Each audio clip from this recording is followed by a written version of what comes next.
Rome, barely a week in office, Italy's populist interior minister lost no time in bringing home his message. His government will make good on a campaign pledge to swiftly deport 100,000 migrants from the Mediterranean nation.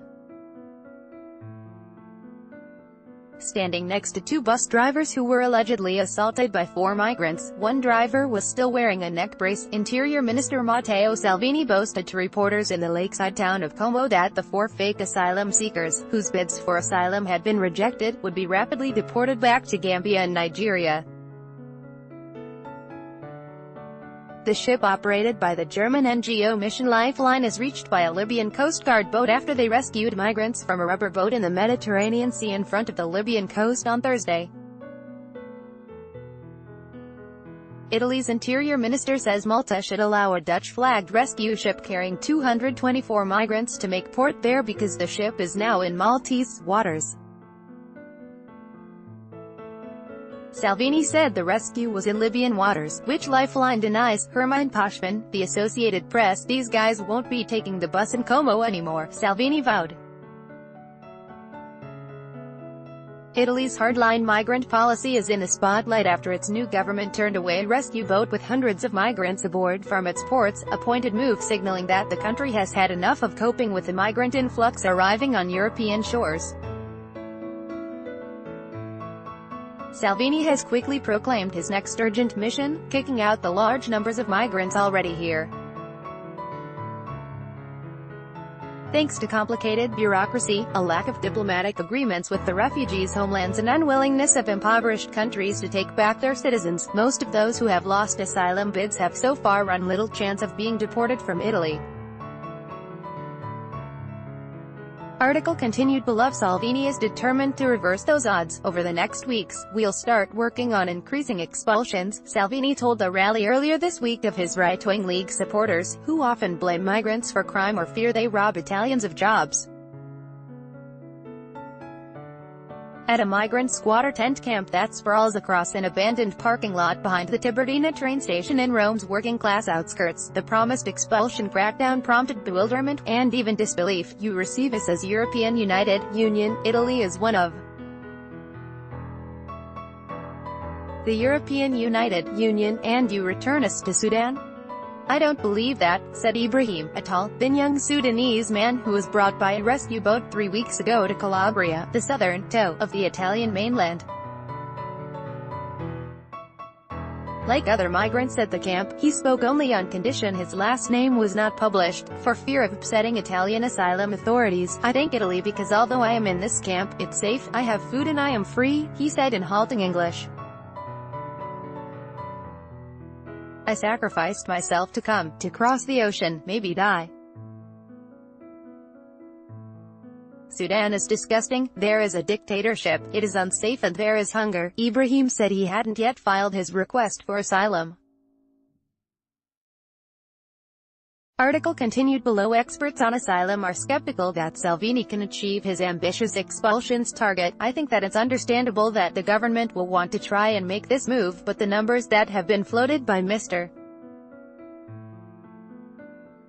Salvini are going to be very difficult to achieve," said Federico Soda, who oversees the situation in the Mediterranean at the UN's International Organization for Migration. Some 600,000 migrants from dozens of countries have landed in Italy in the past few years after being rescued at sea.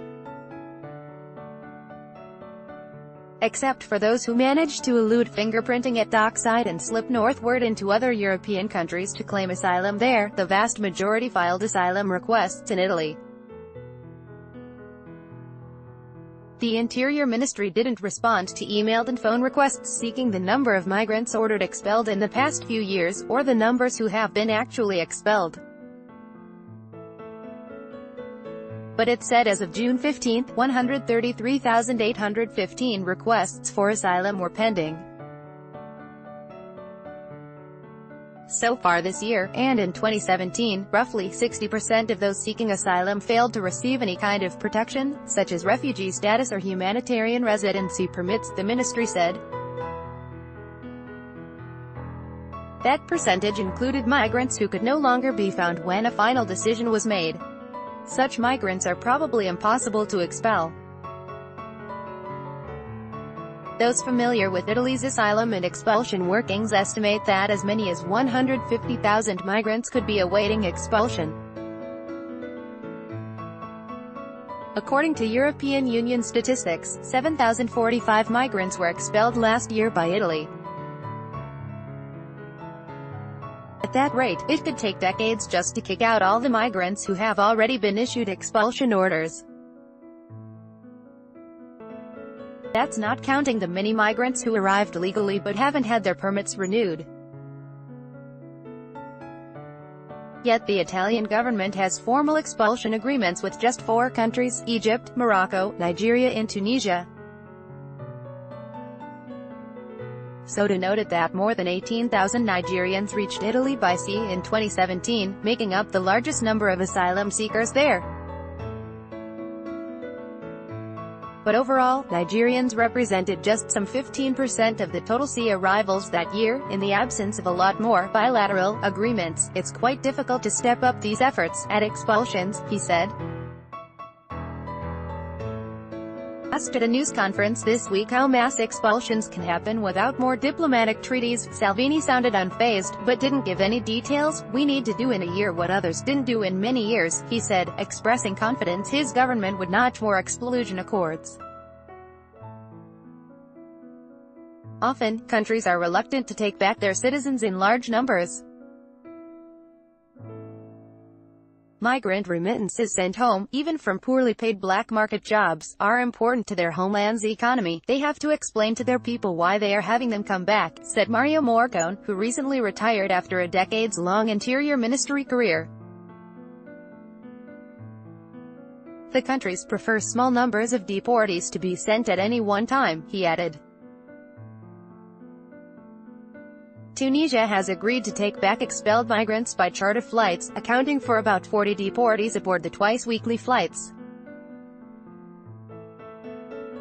The other 3 countries with bilateral accords insist on using commercial flights. Under Italy's regulations, a pair of Italian police officers must accompany each deportee on these flights. The costs are high, the UN refugee agency UNHCR has estimated the cost of repatriating each migrant at about €8,000, about $9,500. The entire expulsion process is slow from the start. Each migrant's identity must be carefully confirmed by an embassy's consul and supporting documents must be scrutinized, which can take several months. Those designated for expulsion are brought to secure repatriation centers to await their deportation. But under Italy's rules, anyone not expelled within 6 months is free to leave the centers, and these migrants then often blend into immigrant communities in Italy. Italy's populist politicians have proposed extending the maximum time in repatriation centers to 12 months or more. But that might just result in overcrowded repatriation centers if few actually get expelled. In the tent camp, Jared, a 28-year-old Afghan, described himself as more deserving than many of the rescued Africans who arrived from Libya's shores. "Everyone knows Afghans are escaping war," he said, and refused to entertain the thought of deportation. "The Taliban will kill me if I go back because I worked for the Western military as an interpreter," crossing hands in front of himself to indicate handcuffs. Ahmed, 24, a spiky-haired Somali, pantomimed how German authorities sent him back, not once, but twice, to Italy. Ahmed showed a notice from Italian police informing them that his asylum bid was rejected because he tried to elude border authorities aboard a train headed toward Germany. He has another week to lodge any last legal objection to the notice. "What if he becomes one of Salvini's deportees? I'll try again to come back to Europe," Ahmed said with a shrug.